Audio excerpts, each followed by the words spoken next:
Coucou toi, j'espère que tu vas bien. Aujourd'hui on se retrouve pour un tuto make-up et le tuto make-up est assez simple, c'est mon tuto make-up, enfin c'est mon make-up de tous les jours. Avec des produits que j'adore, que je vous recommande à 100%.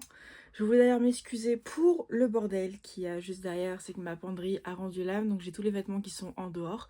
Donc c'est vrai que ça fait pas forcément un background assez sympathique, mais bon, on va faire avec.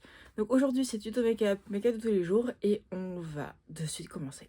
Je l'ai montré dans la précédente vidéo, je vais faire mes sourcils avec la Got2b et mon petit goupillon. Donc je vais refaire le sourcil avec vous pour vous montrer exactement comment je le fais. Quelque chose de très simple, vous n'avez pas besoin de mettre 3 tonnes de colle. Regardez, je mets juste ça pour un sourcil. Donc vraiment, il n'y a pas besoin de beaucoup de choses et ce n'est pas un produit qui va vous faire retirer vos poils de sourcil si vous avez des poils qui tombent. C'est-à-dire que c'est des poils qui allaient tomber dans tous les cas. Ça fait 1 an que j'utilise cette technique-là et comme vous voyez, j'ai quand même encore mes sourcils. Ce que je fais, c'est que d'abord, je commence à rebrousse-poil afin de bien imbiber mes poils de la colle. Et quand c'est fait, je viens tout simplement faire ma forme. Moi, j'aime bien quand c'est bien fluffy et bien relevé en fait mes, mes, mes poils de sourcil. Comme tu peux le voir, juste le fait de l'avoir plaqué et de les mettre en l'air, ça a permis de ouvrir le regard et comme si on avait l'impression d'avoir plus de place sur la paupière. N'hésitez pas à passer un coton-tige ou un petit coton démaquillant au niveau du dessous et du dessus de vos sourcils si jamais il reste de la colle pour éviter que ça fasse un côté très patchy quand vous mettez le fond de teint. Ça va se voir de suite et c'est vraiment pas beau. Moi après j'ai de la chance, là ça se voit pas, mais j'ai une frange donc au pire ça peut le cacher. Mais si vous n'avez pas de frange etc. ça va se voir de suite, vous allez avoir une démarcation et c'est pas ce qu'il y a de plus joli. Maintenant, on va passer aux bases. Donc j'ai la ELF Poreless Petit Primer et la Frizzy Face de chez NYX. Donc je combine les deux sur mon visage. Je mets celle-ci sur tout mon visage et celle-ci sur toute la zone T. Et je vous les recommande à 100%. À part que celle-ci, j'ai pas l'effet Frizzy Face. Je n'ai pas le côté frais que tout le monde parle. Parce que je suis la seule. Mais par contre, c'est une très bonne base. Pour la ELF, je viens vraiment mettre beaucoup au niveau de ma zone T, surtout au niveau de mon nez et de mon menton, puisque c'est là où j'ai le plus de pores. Et au niveau de mon menton, j'ai des petits points noirs, des petites ridules, et je trouve que ça floute assez bien. J'ai l'air d'une dingue comme ça, mais c'est pas grave. Bien évidemment, en amont, j'ai déjà fait ma skincare. D'ailleurs, j'ai prévu de vous faire une vidéo sur ma skincare routine du jour et de la nuit. Cependant, c'est juste que là, je suis en train de terminer des fonds de tiroir. J'aimerais en fait vous faire une vraie vidéo quand j'aurai vraiment tous mes produits. Parce que là, je suis en train de terminer mes produits avant d'en racheter de nouveaux. Donc, c'est pas la vraie routine, etc. Donc, faudra attendre un petit peu. Mais de toute façon, de toute manière, vous aurez la vidéo d'ici, je pense, allez, max dans un mois. Fond de teint, c'est une véritable pépite que j'ai découvert il y a très peu de temps. C'est le House Labs Clinical Skin Tech Foundation de chez House Labs justement. Et c'est une véritable pépite. Au niveau, je trouve qu'il couvre vachement bien, il hydrate la peau. Et ce que j'apprécie particulièrement, c'est qu'ils ont un très bon logiciel de matching fond de teint. C'est-à-dire qu'en fait, si tu prends ton fond de teint sur leur site internet, ils ont une technologie qui te permet de savoir quel fond de teint tirer le mieux par rapport au fond de teint que tu utilises déjà en amont. Donc moi j'ai pu le certifier parce que j'ai pu le faire avant sur leur site internet. Et puis après je suis allée chez Sephora pour acheter mon fond de teint. Et c'était la teinte idéale. Donc je pense que si jamais vous hésitez, allez d'abord sur le site internet. Et ensuite allez acheter votre fond de teint soit sur Sephora, soit sur le site internet. Mais je pense que Sephora, vous n'aurez pas de frais de douane, des choses comme ça. Donc allez-y, foncez. C'est un fond de teint par contre je préfère préciser, qui est extrêmement lumineux. Pas lumineux mais un peu gras. Moi j'ai la peau mixte à grasse, mais moi après je poudre tellement qu'au final le fond de teint après ne bouge pas. C'est un fond de teint, je n'ai jamais eu une peau aussi belle. Je vous le conseille vivement. Après voilà, ayant une peau mixte à grasse, je suis obligée de poudrer ce fond de teint. De manière générale, je poudre tous mes fonds de teint, mais vraiment celui-là c'est une obligation si vous avez une peau mixte à grasse, sinon ça va bouger, ça va pas être beau. Mais par contre, c'est un super fond de teint, je trouve que pour tous les types de peau. Je pense que pour les peaux sèches, vous allez l'adorer encore plus parce qu'il a un côté ultra hydratant. Mais pour les peaux mixtes à grasse, voilà, mettez de la poudre absolument, sinon ça va bouger. Donc il nous préconise de bien le secouer avant, donc c'est ce qu'on va faire. Je vous ai pas dit, mais j'ai la teinte 0,70 Fair Neutral, donc c'est la plus claire si je me trompe pas. Mettre l'équivalent de 2,5 de pompe. Comme tu peux le voir, il est assez couvrant pour 2 pompes et demie. Et il est très modulable d'ailleurs, donc si tu veux remettre un peu de fond de teint, ça va pas faire de côté patchy. Personnellement, j'ai envie de rester sur cette couvrance là pour aujourd'hui, j'ai pas envie d'avoir une couvrance plus que ça en tout cas. Et je sais pas si tu vois, mais j'ai des cernes qui sont assez hyper pigmentées. Et juste avec le fond de teint, ça a disparu. Alors avec l'anti-cerne, ça va être encore mieux parce que ça va couvrir encore plus. Mais juste pour vous dire que ça a couvert mes rougeurs au niveau de mes joues. Mais on voit quand même en transparence mes grains de beauté. Donc ça couvre ce qu'il y a besoin de couvrir, je trouve.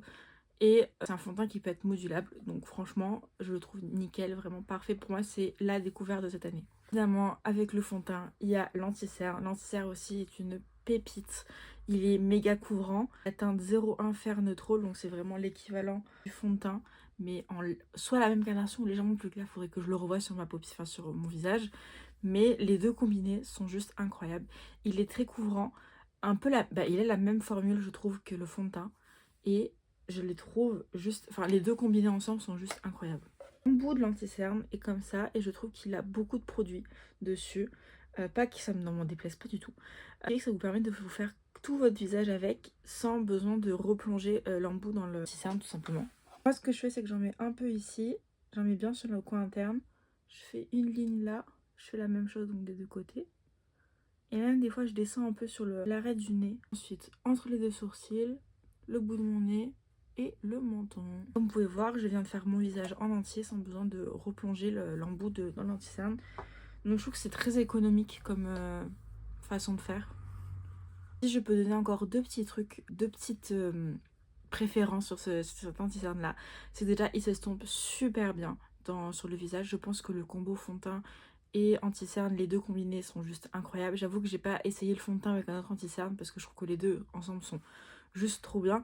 Et surtout c'est que moi j'ai les dessous des yeux qui sont assez plissés et je trouve que c'est pas un anti-cerne qui vraiment dans les plis, en tout cas je trouve que évidemment quand il n'est pas encore poudré ça bouge un peu, mais par rapport à l'anti-cerne que j'utilise aussi des fois, c'est l'Infaillible More Than Concealer de chez L'Oréal, je trouve que cet anti-cerne là il file beaucoup plus dans les plis alors que celui de Haus Labs il reste assez stable et il donne pas d'effet patchy sur la cerne en fait.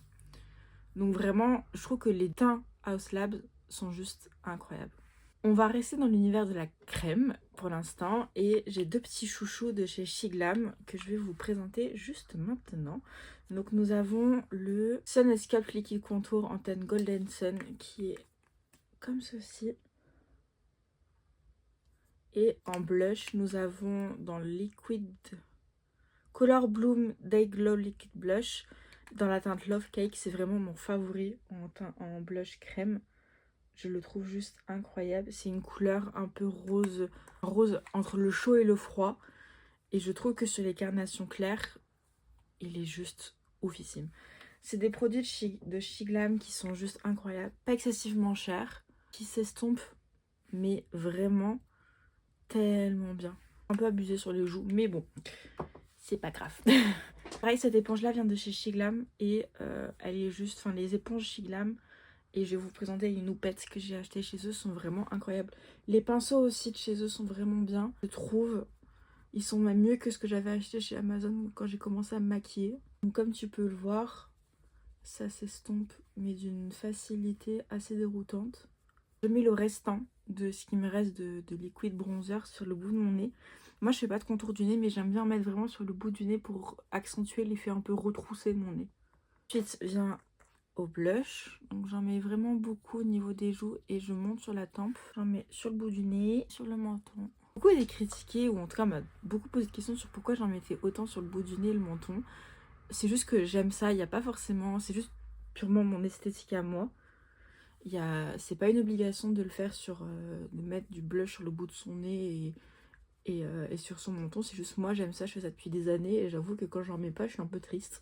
Donc le blush, vous avez vu, j'en ai mis beaucoup mais ça s'estompe bien. Et ce que je fais, c'est que j'aime bien le monter au niveau de mes tempes pour faire un peu une jonction entre les deux. Et avec le reste de ce qui me reste sur mon Beauty Blender, je viens en mettre un peu sur ma paupière pour rajouter un peu de couleur quoi. Non, on va passer à la poudre. Donc si tu as déjà vu ma dernière vidéo sur mon dernier tuto make-up, tu vas reconnaître ces poudres. C'est les Shiglam. Donc c'est les Insta Ready Face Ender Eye Setting Powder Duo. Je fais aucun effort sur mon anglais, mais c'est pas grave. Donc c'est ces deux-là. Donc nous avons la Bubble Gum que je mets sous mes cernes. En fait tous les endroits où je mets mon anti-cerne, je mets celle-ci. Et nous avons la translucette que je mets sur tout le visage. Ces deux poudres vraiment incroyables. Elles méritent leur succès, je trouve. Il y a la poudre livre en dessous et vous avez la version plus compacte au-dessus. Pour l'instant, j'utilise pas la compacte. J'utilise purement la poudre libre parce que c'est ce que je préfère. Mais c'est la même formulation. Donc si vous êtes plus poudre compacte, poudre libre, vous allez aimer. Comme je te le disais tout à l'heure, j'ai acheté des petites houppettes en forme de cœur. Donc c'est des dupes de chez Huda Beauty. Elles sont juste incroyables. Bon, elle s'est un peu ouverte sur le côté comme tu peux le voir juste là. Mais ça n'empêche pas que ça fonctionne très bien. Vraiment très bonne prise en main. Pas trop grande, pas trop petite. N'oublie pas avant de poudrer de bien estomper ton anti-cerne sous tes yeux. Et c'est que je prends de la poudre sur ma houppette et je viens l'écraser pour bien l'imbiber et pour un peu écraser la poudre pour qu'elle soit encore plus fine. Et je viens l'appliquer sous mes yeux. Vraiment, je crois que c'est la partie que je préfère dans le teint, c'est poudrer. Je suis vraiment pas team clean girl, teint glowy, c'est vraiment pas mon truc. Ensuite, quand j'ai bien tout poudré le visage, avec un gros pinceau, je viens enlever le surplus. Ensuite, on vient bronzer un peu tout ça. Donc j'utilise ce méga bronzer de chez Makeup Revolution. C'est le méga bronzer en teinte cool. Je viens en appliquer sur mes pommettes, enfin sur le creux de ma joue, sur le front, et j'en applique un peu sur le bout de mon nez. Avec le reste, je viens d'appliquer sur ma paupière. Mon blush du moment, parce que je change pas mal le blush en ce moment, et pas de blush attitré à part le blush crème. En ce moment, c'est celui-ci de chez House Labs. C'est le Dragon Fruits Days, le Color Fush Blush. C'est un rose juste incroyable. Regardez-moi ça, il est pas magnifique. Et il est super pigmenté comme on aime. Donc moi, j'avoue, je dose pas mal mon blush. J'aime en avoir beaucoup. Donc moi, je suis une blush girl, concrètement. Même pinceau où j'ai étalé la poudre, où j'ai enlevé, excusez-moi, le surplus de poudre. Je viens reprendre le même pour tout estomper, pour que le blush, le bronzer se mélange bien, qu'il n'y ait pas de démarcation. Voilà. En ce moment, en highlighter, j'utilise celui-ci de chez Beauty Bay, c'est le Flash. Je l'ai redécouvert dans mes tiroirs. Il est juste incroyable. Je sais pas si on va bien le voir avec la lumière, mais il est vraiment trop bien. Et je trouve que pour les make-up artistes, Beauty Bay est plutôt pas mal parce que je trouve que leurs packaging sont vraiment très fins. Et je trouve qu'ils peuvent aller facilement... Oh, regardez-moi ça. Ils peuvent aller facilement dans votre kit et sans prendre trop de place. Donc pareil que le blush, j'en applique sur mes pommettes, sur mon nez, sur mon menton. Là aujourd'hui, avec le reste de ce qui me reste sur le pinceau, je viens l'appliquer sur mes paupières pour un peu faire un côté un peu travaillé sur les yeux alors que pas du tout. Je viens juste estomper un tout petit peu avec mon pinceau pour enlever le surplus de poudre. Avec un feutre à sourcils de Makeup Revolution, je n'ai plus la référence, elle a complètement disparu. Mais vous pouvez utiliser un crayon à sourcils, un feutre n'importe quelle marque. Parce que là, ce que je vais faire, moi, c'est que je vais juste redessiner mes grains de beauté. Donc voilà, je trouve que ça donne un peu de dimension au teint, un peu d'effet 3D, le fait de redessiner les grains de beauté. Moi, je sais que j'utilise un feutre assez foncé, mais vous pouvez utiliser une teinte un peu plus claire pour rendre ça un peu plus naturel. Mais moi, j'avoue, j'aime bien quand ça se voit. Et je trouve que c'est un effet un peu pin-up, etc. Et j'aime trop. Je ne fais rien à mes sourcils à part les plaquer parce que je trouve qu'ils sont très jolis comme ça. Après, vous pouvez très bien les redessiner, il n'y a pas de souci. Moi, je vais directement passer au mascara. Donc en ce moment, quand j'ai un maquillage comme ça, j'utilise le mascara Soin Noir au ricin, longueur et volume de chez Aromazone. Je le trouve incroyable. Et d'ailleurs, si vous voulez faire pousser vos cils, utilisez le sérum cils au ricin fortifiant et allongeant. Pareil de chez Aromazone. Moi, je l'applique le soir et le matin si je sais que je ne me maquille pas. Vraiment, c'est des petits chouchous. Genre pour vos cils, ces deux combinés-là, vous allez avoir des cils beaucoup plus longs. Et n'attendez pas des résultats du jour au lendemain. Il faut vraiment que vous mettez ce produit assez régulièrement et longtemps dans le temps pour avoir un résultat. Mais par contre, si vous êtes un peu patient, c'est vraiment, vous allez l'adorer. La brosse de mascara est comme ceci, en silicone. Hop là, voilà. C'est ce que je préfère. Personnellement, j'aime pas les mascaras à poils. C'est pas ce qui correspond le mieux, en tout cas, à mes cils. Donc, Et je trouve en plus que ce mascara là, il est pas du tout waterproof, hein, je préfère prévenir, mais il s'enlève à l'eau quasiment. Donc c'est plutôt pas mal, je trouve que par rapport à d'autres mascaras qui sont galères à enlever, lui il est assez simple. Donc voilà, j'ai mis le mascara. Aujourd'hui j'ai mis qu'une couche parce que je voulais pas avoir un effet trop volumineux, trop fake. Donc je trouve que déjà au niveau d'une couche il fait vraiment des cils vraiment bien allongeants et il les recourbe assez bien. Je sais pas ce que vous en pensez, en tout cas je trouve que ça ouvre assez bien le regard. Maintenant on va passer aux lèvres et c'est mon combo lèvres. Depuis que j'ai reçu les produits, j'utilise le Line Loud de chez NYX en teinte Too Blazed et le Dunk Plump en teinte Mocha Me Crazy. Les deux ensemble se font des lèvres très juicy, très pimpant, très glossy, on adore. Donc voilà ce que ça donne avec le rouge à lèvres et je trouve que ça finit super bien le look. Personnellement, je regarde juste mon retour écran, je trouve ça très joli, très frais. Je trouve qu'on a du make-up sans trop le voir, enfin pour ma perception moi évidemment. Et maintenant nous allons utiliser un fixateur de teint. Et j'ai découvert celui-ci, le Infaillible 3 Second Setting Mix. Il est incroyable, c'est vraiment de la laque pour visage. En plus ça a l'odeur de la laque. Faites attention à vos yeux et à votre bouche, genre vraiment fermez tout bien comme il faut. Et on va appliquer ça. Par contre ça sèche super vite, mais je préfère garder les yeux encore un peu fermés. Je suis fan du combo lèvres. Je suis trop fan.